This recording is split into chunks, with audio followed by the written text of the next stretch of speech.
વાવથરાદ જિલ્લામાં વધતા જતા સાયબર ગુનાઓ સામે નાગરિકોને સજાગ બનાવવા અને મહિલાઓની સુરક્ષા અંગે જાગૃતિ ફેલાવવા વાવથરાદ જિલ્લા પોલીસ દ્વારા થરાદના હેપ્પી મોલ ખાતે સાયબર ક્રાઇમ જાગૃતિ સેમિનારનું આયોજન કરવામાં આવ્યું હતું. કાર્યક્રમમાં AHTU શાખાના પોલીસ ઇન્સ્પેક્ટર એમ માલીવાડ અને જિલ્લા પોલીસ સ્ટેશન સપોર્ટર સેન્ટરના પરમાર રેખાબેન ઉપસ્થિત રહ્યા હતા. મહેમાનોનું સાલ ઓઢાડીને સન્માન કરવામાં આવ્યું હતું.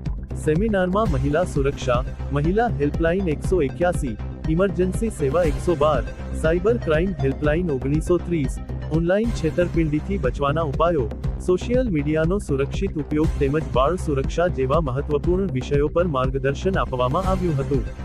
પરમાર રેખાબેને જણાવ્યું હતું કે ડિજિટલ યુગમાં જાગૃતિ જ સૌથી મોટું સુરક્ષા કવચ છે.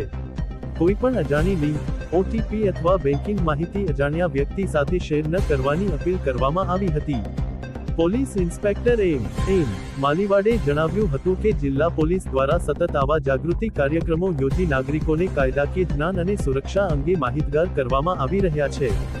કાર્યક્રમમાં happy મોલના trustee Jayrambhai, Pushpaben Thakkar, police constable Hetalben સુથાર, AHTU સ્ટાફ તેમજ મોટી સંખ્યામાં મહિલાઓએ ઉત્સાહભેર ભાગ લીધો હતો. અહેવાલ પ્રધાનજી ઠાકોર, વાર્તા ન્યૂઝ થરાદ.